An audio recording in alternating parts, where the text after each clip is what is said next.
அன்பு நண்பர்களே, இன்றைய பதிவில் என்ன பார்க்க போகிறோன்னா, இந்த உள்நோக்கி திரும்பு, உள்ளே பார், உள்ளே தேடு, இதெல்லாம் எதை மீன் பண்ணுது? உள்ளே தேடுன்னு எங்கே தேடுறது, எப்படி தேடுறது அப்படின்றதெல்லாம் ஆன்மீகத்தில் பல விஷயங்களை நம்ம பேசிகிட்டு இருக்கிறாங்க. நான் நம்முடைய சித்தர்கள் காட்டிய ஒரு சிம்பிளான யதார்த்த உண்மையோடு இப்போ நம்ம ஒரு சின்னதாக ஒரு பதிவு இது சரியா? அது என்னன்னா, இப்போ ஒரு பர்ஸு, இந்த பர்ஸு நீங்கள் என்ன பண்ணுறீங்கன்னா, உங்களுடைய ஷர்ட்டு பாக்கெட்டில் பர்ஸை வச்சுட்டிங்க. இப்போ நீங்கள் காரில் போயின்னு இருக்கிறீங்க. அதுக்கப்புறமேட்டா ஏதோ ஒரு பொருள் வாங்கிறதுக்காக வண்டியை நிறுத்தி இப்போ பொருள் வாங்கிறதுக்காக அந்த பர்ஸு எடுக்கிறீங்க. ஆனால் பர்ஸை உங்களுக்கு உங்கள் ஷர்ட்டு பாக்கெட்டில் வச்சது தான் ஞாபகத்தில் இல்லை. இப்போ நீங்கள் எங்கே தேடுறீங்க அப்படின்னா, கார் முழுக்க தேடிட்டு இருக்கீங்க. காரில் வச்சுட்டேன்னு உள்ளே வச்சு காரில் அந்த பர்ஸை தேடிக்கிட்டே இருக்கிறீங்க. அப்புறமேட்டா கட்சியில் பார்த்தா அந்த பர்ஸு நம்முடைய சட்டை பாக்கெட்லேயே இருக்குது. ஸோ தேடும் இடம் என்பது எதுன்னு தெரிஞ்சால் மட்டும்தான் நம்மளுக்கு ஆன்மீகத்தில் அந்த உச்சநிலையை அடைய முடியும். சரியா? அப்போ பர்ஸை காரில் தேடிக்கிட்டு இருக்கிறது, நம்முடைய சட்டை பாக்கெட்டில் இருக்கிற பர்ஸை காரில் போய் தேடுறது நியாயமா? கொஞ்சம் யோசிச்சு பாருங்கள். சரியா? இதே மாதிரி தான் ஆன்மீகத்துலேயும் நம்ம பண்ணக்கூடிய ஒரு தவறை நான் இன்றைக்கி சொல்கிறேன். நம்ம இறைநிலை அல்லது ஹூ ஆம் ஐ அல்லது நான் யார், இப்படி விளக்கங்களை தேடுவதற்கு இவங்கெல்லாம் இன்றைக்கி சொல்லிக் கொடுக்குற நிறைய விஷயங்கள்லாம் பார்த்திங்கன்னா, உனக்குள்ளே தேடு அப்படின்னோடனே என்ன பண்ணுறாங்கன்னா, உடம்புக்குள்ளே போய் தேடணும்.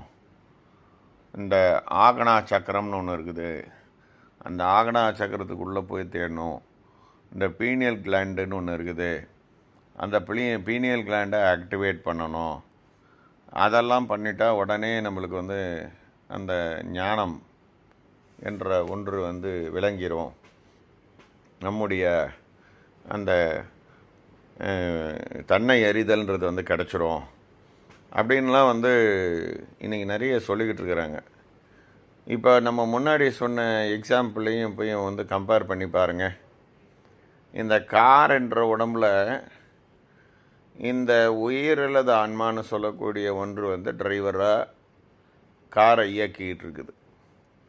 எப்படி நம்ம இந்த காரை ஓட்டுறோமோ, உடலோடு நம்ம இந்த காரை ஓட்டுறோமோ, அதே மாதிரி தான் இந்த உடல் என்ற ஒன்றை காரை உயிர் என்ற ஒன்று ஓட்டிக்கிட்டு இருக்குது.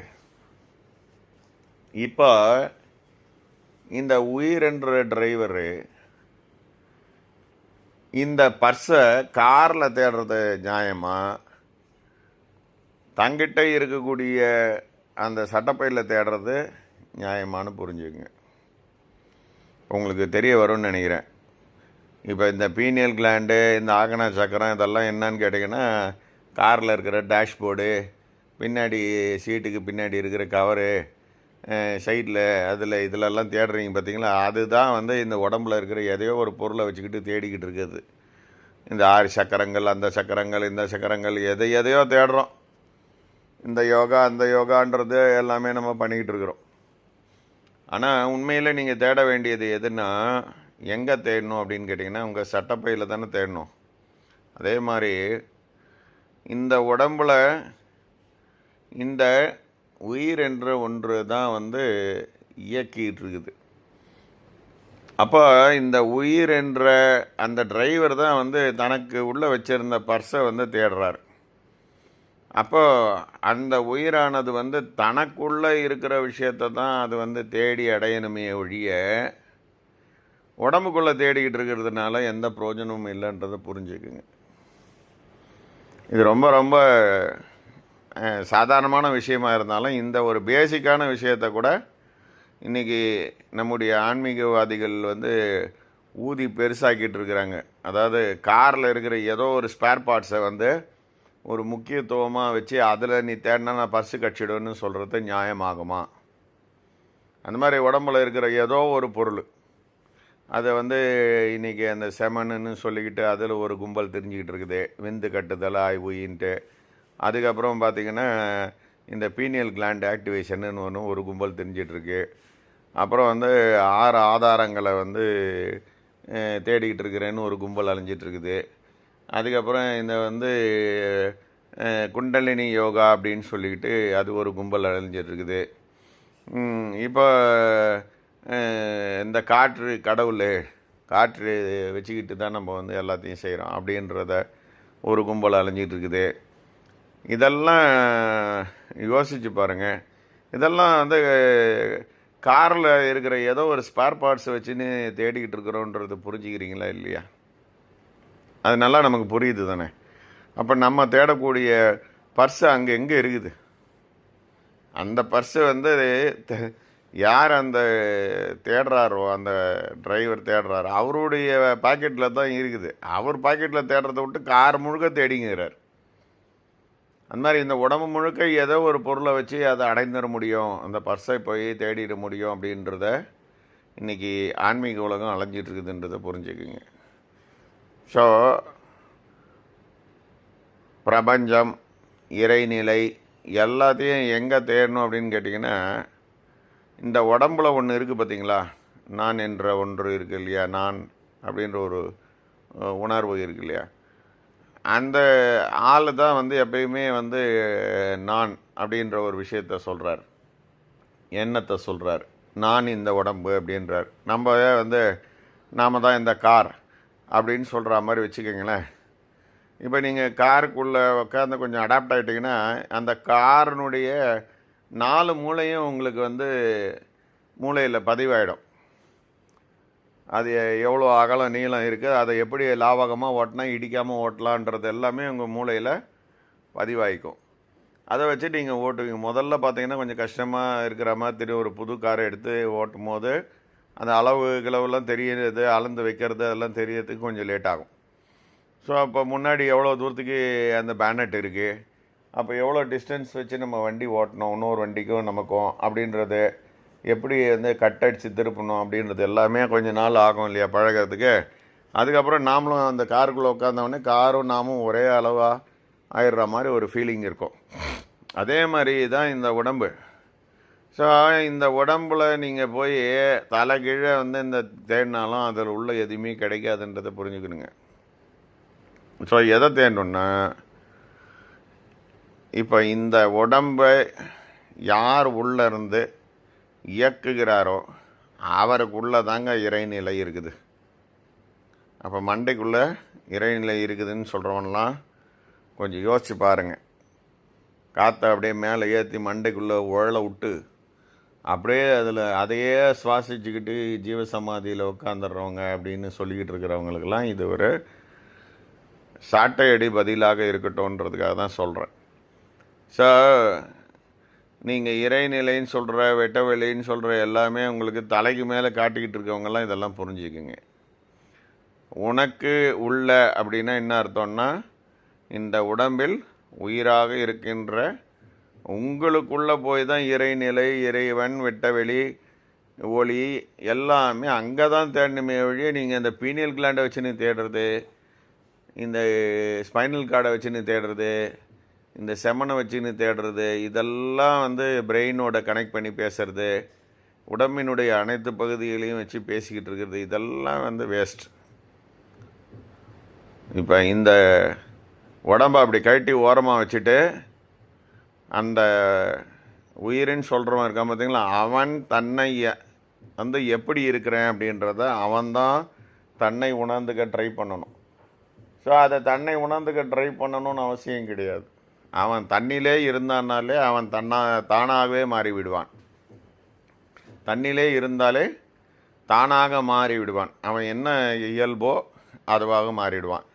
இப்போ தான் புதுசாக அவன் வந்து என்ன பண்ணுறான்னா, உடம்புன்றது கொண்டு உள்ளே புகுந்து கொள்ளும் பொழுது தான் அந்த உடம்பை பற்றின புது விஷயங்களை வந்து அவன் கற்றுக்க வேண்டியிருக்கு.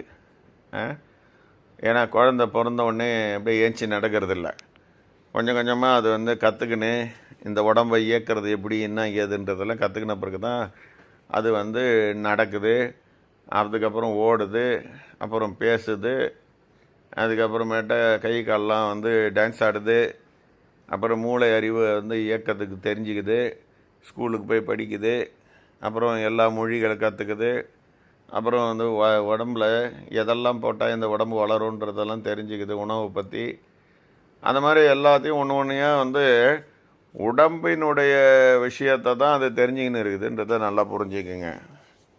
காரை வந்து பற்றின விஷயங்களை தான் அந்த கார் டிரைவர் மெல்ல மெல்லமாக புரிந்து கொள்கிறார் என்பதை நீங்கள் தெரிஞ்சுக்கணும். அவர் தன்னை வந்து எப்பயும் தெரிஞ்சிக்கவே இல்லை. குழந்தையிலேருந்தே சரி, அவர் தன்னை யார் என்பது அவர் தெரிஞ்சிக்கவே இல்லை.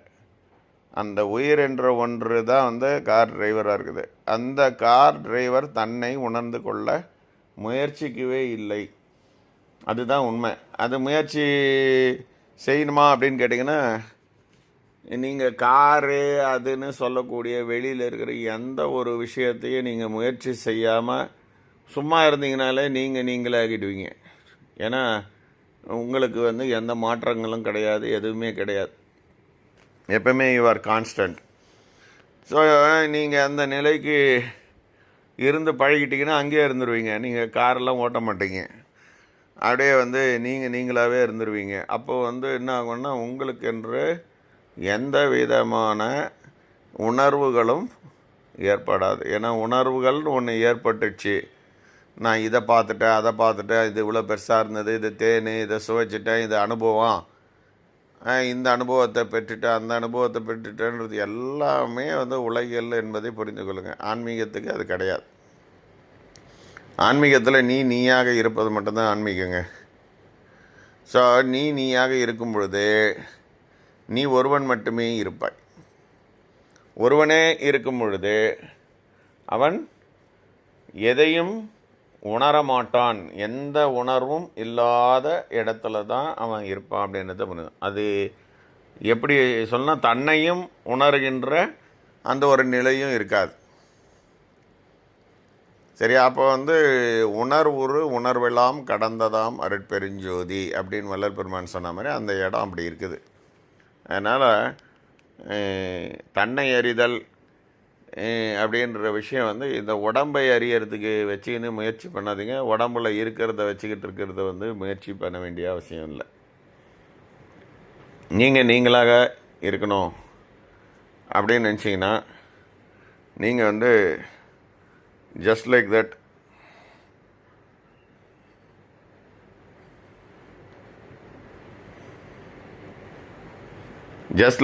அப்படியே இருந்தாலே போதும்.